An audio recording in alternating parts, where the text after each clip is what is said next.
नमस्कार दोस्तों, स्वागत है आप सभी का आज के इस डिस्कशन में। और इस हमारी सीरीज में हम पॉलिटी से संबंधित डिस्कशन कर रहे हैं। और पॉलिटी से संबंधित आपके मीन्स में एक टॉपिक है historical background of Indian constitution.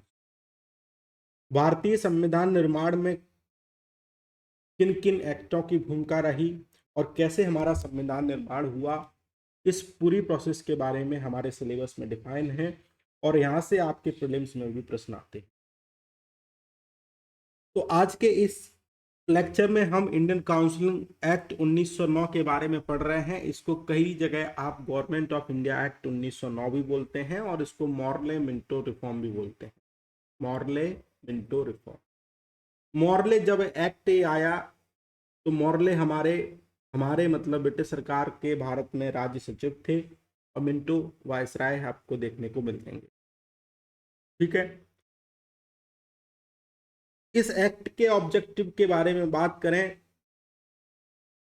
तो इस एक्ट का ऑब्जेक्टिव ये था कि नंबर ऑफ इंडियन को जो ब्रिटिश में गवर्नेंस हो रही है उसमें इंक्रीज किया जाए, मतलब कि इंडियन का भारत की गवर्नेंस में पार्टिसिपेशन को इंक्रीज किया जाए।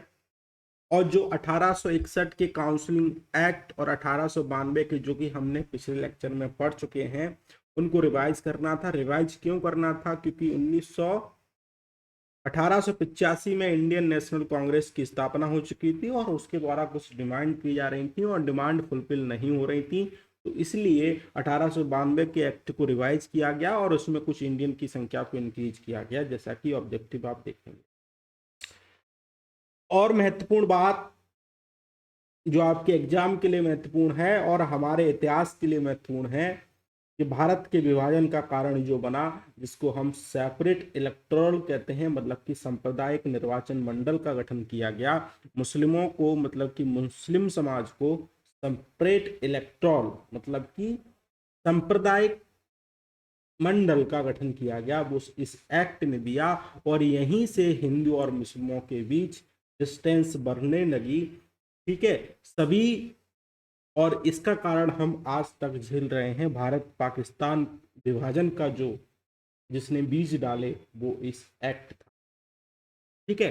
तो ये ओवरव्यू था और हम इसके अब फीचर पढ़ने वाले हैं। बैकग्राउंड की बात करें तो बैकग्राउंड हमने पढ़ लिया कि 1892 के एक्ट को कांग्रेस के द्वारा एक्सेप्ट नहीं किया गया था, मतलब क्योंकि कांग्रेस की डिमांड मीट नहीं हुई थी। कांग्रेस की जो डिमांड की थी वो पूरी नहीं हुई थी, इसलिए ब्रिटिश सरकार ने इंडियन काउंसिलिंग एक्ट 1892 को रिवाइज करने के लिए इंडियन काउंसिलिंग एक्ट 1909 को लेके आए, जिसको हम मॉर्ले मिंटो रिफॉर्म भी बोलते हैं। दूसरी महत्वपूर्ण बात, लॉर्ड कर्जन ने 1905 में बंगाल का विभाजन कर दिया और जिसके कारण लोगों में गुस्सा फूटा और लोगों में असंतोष फूटा। और इस असंतोष को दूर करने के लिए सरकार 1909 का एक्ट लेके आई।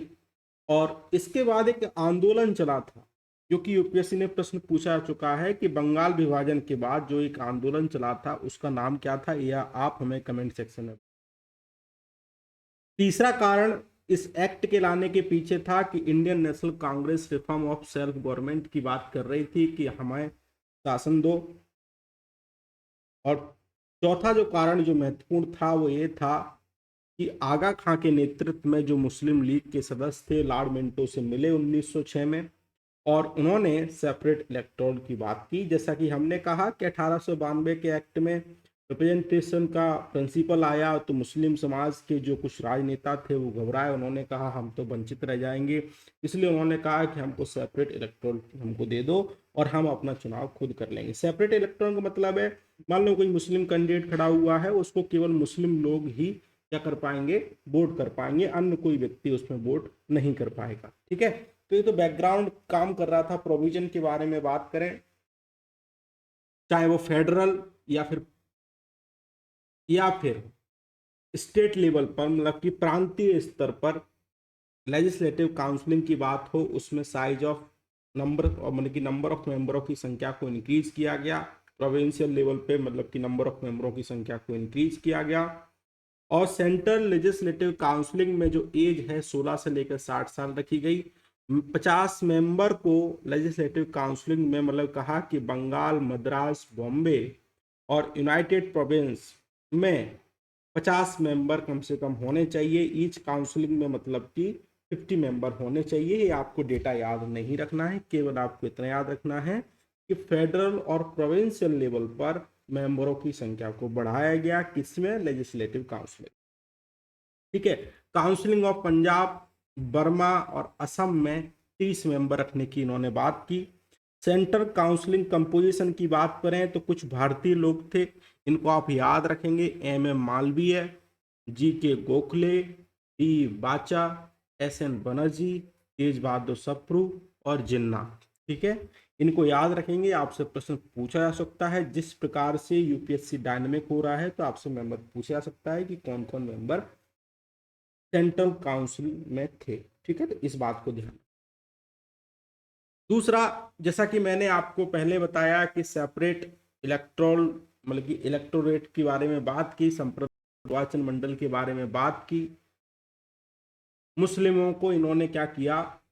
एक सांप्रदायिक निर्वाचन मंडल गठन किया। इस एक्ट ने कम्युनलिज्म को क्या कर दिया? लीगलाइज कर दिया। और लॉर्ड मिंटो को फादर ऑफ कम्युनल इलेक्टोरल हम बोलते हैं। ठीक है, इस बात को ध्यान रखेंगे। जैसा कि हमने कहा कि 1892 के एक्ट में आप डिस्कस कर सकते थे, लेकिन कॉम्प्लीमेंट्री जो प्रश्न है, सप्लीमेंट्री जो प्रश्न है वो नहीं पूछ सकते थे, मतलब कि अनुपूरक प्रश्न नहीं पूछ सकते थे। तो इस एक्ट के द्वारा, 1909 के एक्ट के द्वारा उनको राइट दिया गया कि वो डिस्कस कर सकते हैं बजट पे, सप्लीमेंट्री प्रश्न पूछ सकते हैं और कोई रेजोल्यूशन ला सकते हैं आर्म फोर्सेस से संबंधित, फॉरेन अफेयर और नेटिव स्टेट। नेटिव स्टेट का मतलब है जो प्रिंसली स्टेट है। इन तीन चीजों को छोड़कर कोई भी रेजोल्यूशन ला सकते हैं। कौन तीन चीजें? आर्म फोर्स, फॉरेन अफेयर और नेटिव स्टेट। नेटिव स्टेट का मतलब है प्रिंसली स्टेट या फिर भारतीय रियासत। ठीक है, तो इन तीन मुद्दों को छोड़कर जो काउंसलिंग के जो मेंबर थे वो रेजोल्यूशन लेके आ सकते हैं। तो इस बात को ध्यान रखेंगे, ये काफी महत्वपूर्ण है। तीन शब्दों को याद रखेंगे, आप रट लेंगे। ठीक है, काफी महत्वपूर्ण, इनको छोड़कर। ठीक है। दूसरा, Satyendra P Sinha viceroy executive counselling में पहले इंडियन मेंबर थे, इनको नियुक्त किया गया, इसको भी आप याद रखेंगे। और मत देने का अधिकार दिया गया इस एक्ट के द्वारा। लेकिन अगर मत देने का अधिकार दिया गया, सीट का एलोकेशन की बात हो, इलेक्टरल क्वालिफिकेशन की बात हो, वो लोकल गवर्नमेंट के द्वारा डिसाइड किया जाता था। और आपको पता है लोकल गवर्नमेंट में कौन बैठे होते थे? ब्रिटिश लोग। और उनकी सीट का एलोकेशन हो या फिर इलेक्टोरल, मतलब मत देने से संबंधित योग्यता हो, उसको सीमित रखा गया। उनको ब्यूरोक्रेट क्या कर सकते थे? मैनिपुलेट कर सकते, मतलब कि किसको मत देना है ये किसके हाथ में है? ब्यूरोक्रेट के हाथ में है, नौकरशाही के हाथ में है। किसके हाथ में? ब्रिटिश नौकरशाही के हाथ में है। तो जो सीमित मत अधिकार दिया गया लोगों को, वो बड़े लेवल पे नहीं दिया गया, केवल कुछ ही लोगों को दिया गया। ऐसे लोगों को दिया गया जिनके पास प्रॉपर्टी थी, ऐसे लोगों को दिया गया जो जमींदार थे, ऐसे लोगों को दिया गया जिनके पैसे वाले लोग थे। तो इस हिसाब से कहा जाए, कुछ सीमित लोग क्या करते थे? मतदान करते थे इस एक्ट के द्वारा। ठीक है। और मुस्लिम लोगों को हमने आपको बताई ही, क्या क्या दिया? सेपरेट इलेक्शन के बारे में बात की, इलेक्ट्रॉल के बारे में बात की इन्होंने। तो इस प्रकार चीजों पे उन्होंने बात की। ठीक है। इस एक्ट के बारे में तो कुछ महत्वपूर्ण प्रावधान थे। अगर हम इम्पैक्ट के बारे में बात करें तो इसने संप्रदायवाद को बढ़ावा दिया, कम्युनलिज्म को बढ़ावा दिया, मुस्लिम समाज और हिंदू समाज और मुस्लिम समाज में के बीच में दूरियां बढ़ने लगी। और दूरियां यहां तक बढ़ी, 1919 का एक्ट आया, 1935 का आया, 1947 का एक्ट आया, जिसमें भारत और पाकिस्तान का विभाजन हमने इस कदर देखा। और जब इस एक्ट ने मुस्लिमों को क्या किया? सेपरेट इलेक्टोरल देने की बात की, तो ब्रिटिश सरकार ने फूट डालो और राज करो की नीति के तहत 1919 में सिख को दे दिया। 1932 में दलित को देने की बात की, जो लेकिन महात्मा गांधी जी ने और अंबेडकर के मध्य जो समझौता हुआ, उसके बाद से जो दलित को सेपरेट इलेक्टोरल देने की ब्रिटिश सरकार ने बात की थी वो खत्म हो गई। 1935 के एक्ट में लेबरर को दिया गया, महिलाओं को दिया गया। तो ये जो सेपरेट इलेक्टोरल है वो कहाँ 1935 तक बढ़ा और अलग अलग कम्युनिटी को मतलब डिवाइड करने के बारे में बात की ब्रिटिश सरकार ने, ताकि फूट पड़ जाए और हम आसानी से राज कर सकें। इस एक्ट का जो पॉजिटिव इम्पैक्ट ये हुआ कि हम लेजिस्लेचर में अपनी बात रख सकते थे, लेजिस्लेचर में हम किसी मुद्दे पर अपनी बहस कर सकते थे, अनुपूरक प्रश्न पूछ सकते थे, सप्लीमेंट्री प्रश्न पूछ सकते थे, किसी भी प्रकार का रेजोल्यूशन ला सकते थे।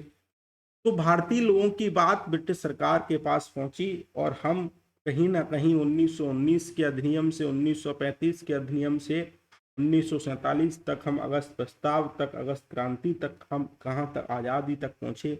इस प्रकार से धीरे धीरे हमारा संविधान बना। ठीक है, इम्पैक्ट के बारे में बात करें, अगर आपको कुछ चीज़ें याद रखनी है तो आप क्या याद रखेंगे? गवर्नेंस में इंडियन की संख्या को इंक्रीज किया गया, मुस्लिमों को क्या दिया गया? सेपरेट इलेक्टोरल दिया गया, कम्युनलिज्म को लीगलाइज माना गया, टू इंडियन को काउंसलिंग ऑफ सेक्रेटरी में नॉमिनेट किया गया, इंडियन काउंसलिंग एक्ट 1891 और 1892 को रिवाइज किया गया, उसी के बिहाफ पे 1909 का एक्ट आया। और legislative counselling centre, legislative counselling में चाहे वो केंद्र स्तर पर हो या फिर प्रांतीय स्तर पर हो, उनको मेंबर को 4 कैटेगरी में डिवाइड किया गया। ठीक, दूसरा हमने पढ़ ही लिया है कि British policy divide and rule के बारे में बात करती थी और ये सब बातें हमने पढ़ ली हैं, तो एक बार आप पॉज करके देखेंगे तो आपको समझ में आ जाएगा। आज के डिस्कशन में इतना ही था, आई होप आपको समझ में आया होगा। अगर आपकी कोई क्वेरी है तो कमेंट सेक्शन में आप बता सकते हैं, हम उसका आंसर जरूर देंगे। और आज के डिस्कशन में इतना ही है, आई होप आपको पसंद आया होगा। Thank you very much. जय हिंद, जय भारत, वंदे मातरम।